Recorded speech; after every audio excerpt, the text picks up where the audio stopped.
Vimos anteriormente lo que era la fuerza de gravedad sobre el agua actuando, generando mareas, por el lado de conjunción, o sea, el lado hacia el cuerpo celeste que está actuando. Ahora lo vamos a ver por oposición, o sea, lo que está pasando al otro lado del planeta, en particular para entender por qué también ahí observamos mareas. Y lo primero que vamos a hacer es el mismo diagrama que teníamos antes, pero antes estábamos trabajando un punto aquí en conjunción, o sea, hacia el otro cuerpo, y ahora lo estamos haciendo en oposición al otro lado. Entonces ahora la situación ya se ve a primera vista lo que está pasando. Este punto está mucho más lejos del objeto celeste que este punto de acá. Está prácticamente casi 2 radios de la Tierra. En consecuencia, acá la fuerza y la aceleración con ello va a ser mucho menor.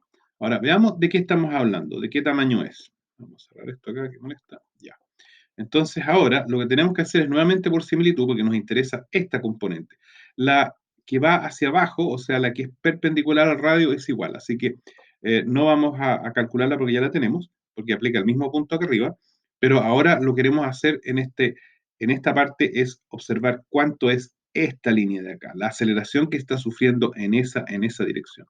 Y nuevamente tenemos la misma similitud. Tenemos acá lo que es este cateto dividido por la hipotenusa, el delta A de X dividido por el A. Y vamos a tener, para compararlo, para la proporción, esta distancia de acá total dividido por la hipotenusa. Ahora aquí cambió. En delante teníamos que era un largo acá menos un pedazo. Ahora hay que sumarle ese pedazo. Así que aquí en vez de tener D menos R coseno teta, tenemos D, que es este largo aquí, desde el centro de la Tierra hasta el asteroide o Sol o Luna. Y hay que sumarle este largo para obtener el largo total. Entonces, por eso tenemos ahora, acá abajo se ve también para Pitágoras, D más R coseno teta, que es el largo total que tengo de este lado. Ahora, el otro lado sigue siendo el R seno teta. Así que acá yo tengo el R seno teta al cuadrado. Así que aquí tenemos Pitágoras aplicado para obtener este largo de acá, de la hipotenusa, directamente. Ahora, al desarrollar este cuadrado de acá, nos queda similar, excepto que aquí ahora tengo un más, antes teníamos un menos. Así que ahora tengo esta distancia, tengo este largo de acá, puedo hacer la proporción entre este largo y la hipotenusa y compararlo con este que estamos buscando dividido por la aceleración, que también cambia porque la distancia cambió, y eso es lo próximo que vamos a mirar, en qué forma cambió. Aquí tenemos la proporción entre lo que es la variación de la aceleración en la dirección X, del lado de oposición, por eso la O ahí, dividido por la aceleración en el lado de oposición, igual a, vimos ahora el trecho largo aquí, que era todo este de acá,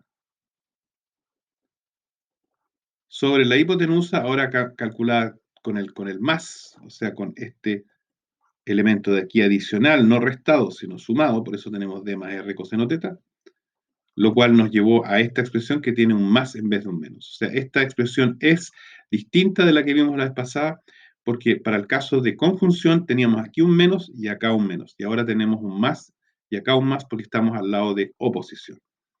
Ahora vamos a ver lo que es la aceleración. Aquí lo que cambia es nuevamente la ley de Newton, nuevamente el segundo principio o segunda ley de Newton para poder escribir la aceleración. Aquí podemos despejar y obtenemos, se nos simplifican las masas y obtenemos que la aceleración es igual a gm partido por r cuadrado. Y acá tenemos el r cuadrado que ya habíamos calculado, pero nuevamente aquí con el más en vez del menos. Así que la aceleración acá tiene esta forma. Es gm dividido ahora por el radio con el más al cuadrado. Y ahora podemos reemplazar esto. Acá tenemos la relación, acá tenemos el A0, y si hacemos eso y nos vamos para el caso de que D es mucho más grande que R, esto significa mucho más grande, nos va a dar esta expresión. Si recordamos, es exactamente la misma expresión que teníamos en delante para el lado de conjunción, pero acá antes había un más y ahora hay un menos. Esto significa que yo aquí tengo una aceleración incluso menor a la que está sufriendo la Tierra. Y aquí está nuevamente escrito en el cuadro como resultado final. Así que ahora tratemos de resumir lo que estamos observando. Y eso se puede hacer mirando esta gráfica de acá, en que normalmente yo tendría esta situación. Yo tengo el agua alrededor de lo que es el planeta, lo vamos a hacer suponiendo que no hay continentes que lo interrumpen, así que la capa de agua estaría por todos lados. Y ahora en el minuto ya vimos, en esta parte aquí yo tengo una aceleración más grande hacia acá tengo una aceleración un poco menor que acá, y aquí tengo una mucho menor que acá. Entonces lo que va a ocurrir es esto. Primer punto, acá hay esta aceleración, aquí está con el más. Es la misma expresión que vimos antes con el más. Eso significa que el pedazo de agua acá es acelerado hacia este objeto. Así que se va a distanciar, se va a agrandar. Por eso que aquí era flaquito, acá es más grueso. Por otro lado, aquí el agua que aquí aumenté, la saqué de acá arriba y aquí igual la aceleración era hacia abajo. Así que aquí se me enangostó la capa, aquí se me ensanchó la capa. Pero observamos otra cosa más. En el lado del otro lado acá es la misma expresión con un menos, o sea que este se acelera menos. Le cuesta más seguir a este objeto, se queda atrás.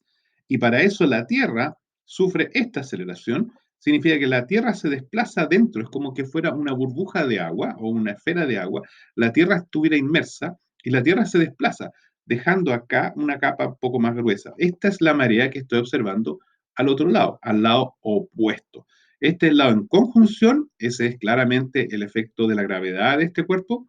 La Tierra sufre este desplazamiento y en el otro lado, en el lado de oposición, acá tengo que se me va a ver alejado la Tierra y igual, algo, la fuerza, o sea, la aceleración de gravitacional bajó un poco, igual recordemos que acá está G además actuando, así que en el fondo este sí tiene fuerza de aceleración hacia adentro, así que estaría normalmente no generando mareas, sino bajando incluso el nivel, aunque sea en menor caso, pero el tema es que la Tierra se le escapa. La Tierra se desplaza y con ello genera esta capa. Y al final, de hecho, para que esto esté en equilibrio, lo que se logra es que el alto de este lado sea igual al lado de acá para que las presiones sean tal que no haya un flujo dentro del planeta.